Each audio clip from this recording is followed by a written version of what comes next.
Robby, what's on your radar?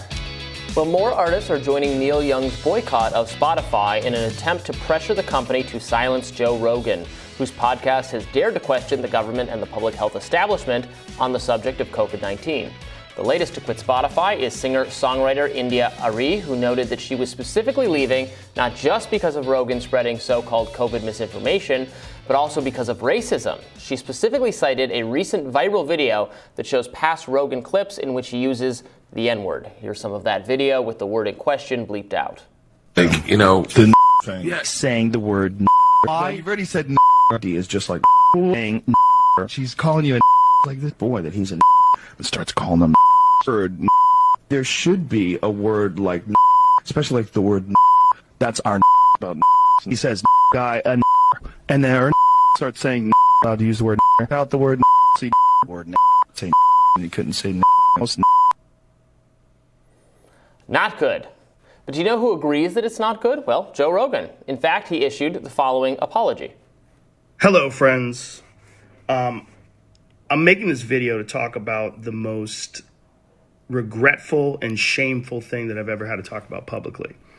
There's a video that's out that's a compilation of me saying the N-word. It's a video that's made of clips taken out of context of me of 12 years of conversations on my podcast, and it's all smushed together, and it looks horrible, even to me. Now, I know that to most people, there's no context where a white person is ever allowed to say that word, never mind publicly on a podcast. And I agree with that now. I haven't said it in years, but for a long time, when I would bring that word up, like if it would come up in conversation, instead of saying the N-word, I would just say the word. I thought as long as it was in context, people would understand what I was doing. Rogan goes on to note that he finds it weird and very unique to that word, where some people can use it in an affirming or even friendly way, but it's not okay and never okay for white people to do this, but he now agrees that he shouldn't have said it. And he's right about that, and he was right to apologize. And that should be the end of it. No need to exile him from civilization over it. He is, after all, far from the only public figure who once used that word and now regrets it. Indeed, many of the people currently criticizing him for using it have long histories of problematic utterances. Dwayne "The Rock" Johnson, for instance, initially defended Rogan during last week's boycott over the COVID misinformation. But when The Rock was alerted to the N-word stuff, he appeared to distance himself a bit from Rogan.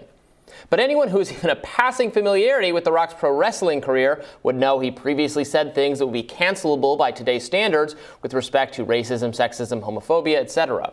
The person who called out The Rock and demanded that he denounce Joe Rogan was a liberal activist and author named Don Winslow. Here's his tweet pressuring The Rock to turn on Rogan. But in his 2017 fiction novel, The Force, Winslow repeatedly uses that word. In those cases, it was his characters using it, of course. The word isn't being said from the author's perspective. But that's true of Rogan as well. When he used it, he was quoting other people or discussing the word itself, not using it as a slur against other people. And I should think we ought to be able to recognize that as sort of a fundamental difference. It's a word to be avoided either way, to be sure. But saying it as a slur and malice directing it at a person of color, that's different than saying it because it's part of a quote that one is reading. Increasingly, this is a difference that social justice warrior types don't actually recognize. Every other week, a college professor is the subject of a complaint or an investigation because the professor used the word in reference to an actual work of literature, like Huck Finn, etc., and the students complained. But I think it's a difference. Indeed, some defenders of Rogan shared clips of the hosts of The Young Turks, for example, using that word. Anna Kasparian responded, "Back in the day, we had a policy on The Young Turks when covering gross statements made by racists, instead of sanitizing their quotes with the N-word, we would read the quotes verbatim. Context does matter. Cancel me if you'd like. I don't care." And she's right. Context does matter, and she shouldn't be canceled over this. But I think that's true of Rogan as well. And I should note that Rogan fans are reporting that dozens of episodes of the podcast were taken down. Not absolutely clear why. Perhaps episodes where the word was used. More people on all sides of the political spectrum ought to resist that sort of thing happening. Let's not disappear supposedly problematic materials down the memory hole. Let's talk about them. If they're wrong, let's explore why they're wrong, why our standards might have changed. Just banning and getting rid of all of this stuff, not the way to go.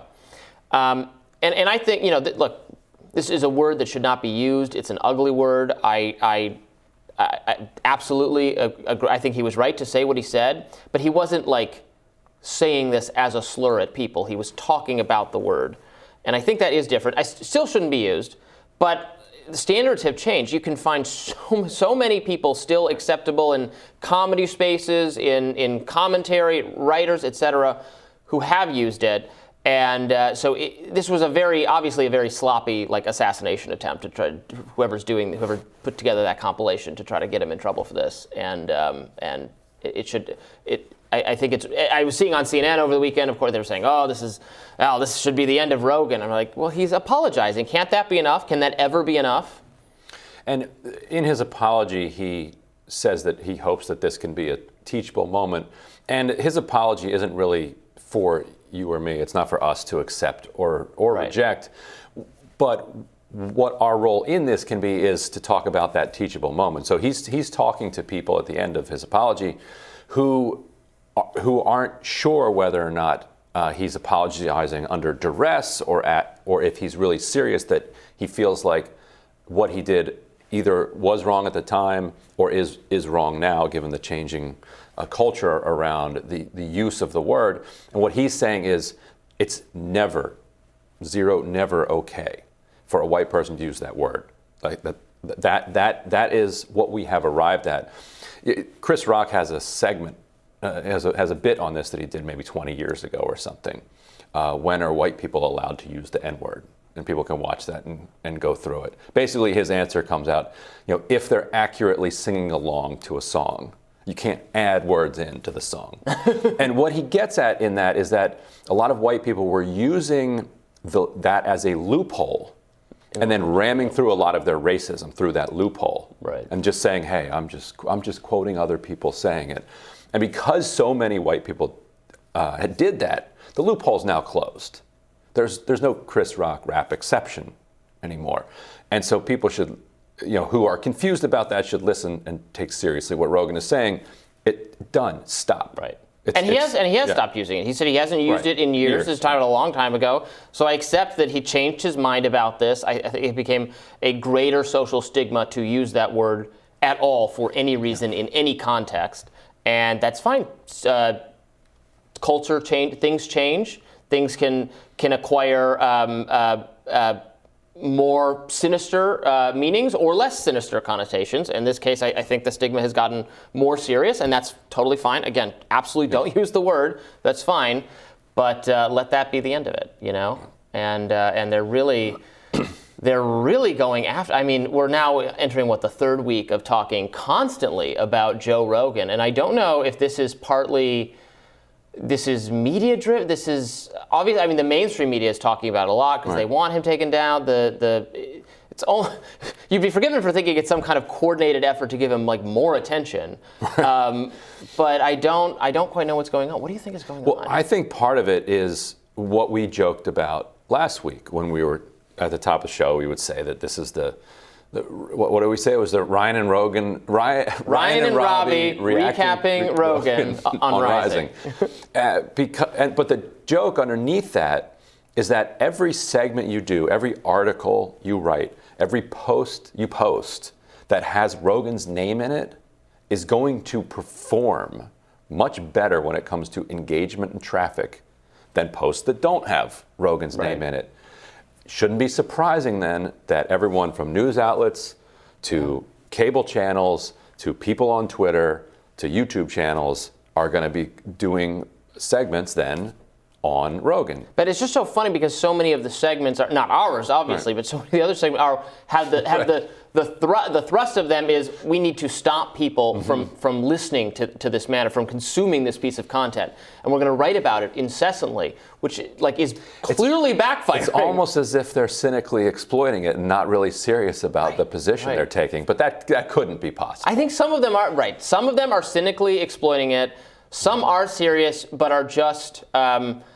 I think misled or have misled themselves about how social change works, and how they think really saying, oh, this is misinformation, you shouldn't listen to it, Spotify should take it down, that makes people go, oh, it's misinformation? I didn't know that. Now I'm not going to listen. Right. I was very susceptible to this messaging, but now you've told me that this is wrong, and I trust you, so I'm not going to listen. That doesn't describe anyone on earth. Right. There's a lot of faith in these kind of pressure campaigns. I think in certain like liberal progressive circles, that doesn't really, I don't think it's really ever borne out.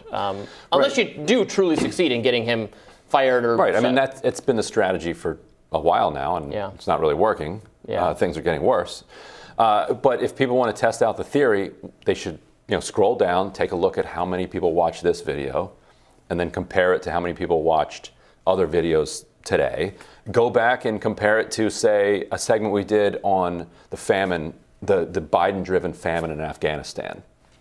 It'll be probably a magnitude higher than that, and that is what drives media creation, because that's what is going to drive consumption. Because it's not just the algorithm, because cable news doesn't have an algorithm that they can blame. There's something real about people's fascination with this issue, because it captures both the supporters and the opponents, and now the people in the middle who couldn't have cared less about Joe Rogan are just getting bombarded with news about Joe Rogan. So they're like, all right, let me find out what this. I don't want to be left out. Let me find out what this is about. There's always a tension in writing, talking, delivering content that we think is important, and between what we think people are interested in, right? And sometimes those things match up really well, and sometimes they don't. And this intersects well in the sense that it is representative of a major kind of cultural issue that we're debating now. And also, there's so many different questions that can be spun out of it in actually useful ways. Yeah. Well, I'm looking forward to your radar coming up next. On Rogan. More on Rogan. Well, we'll find out, won't we?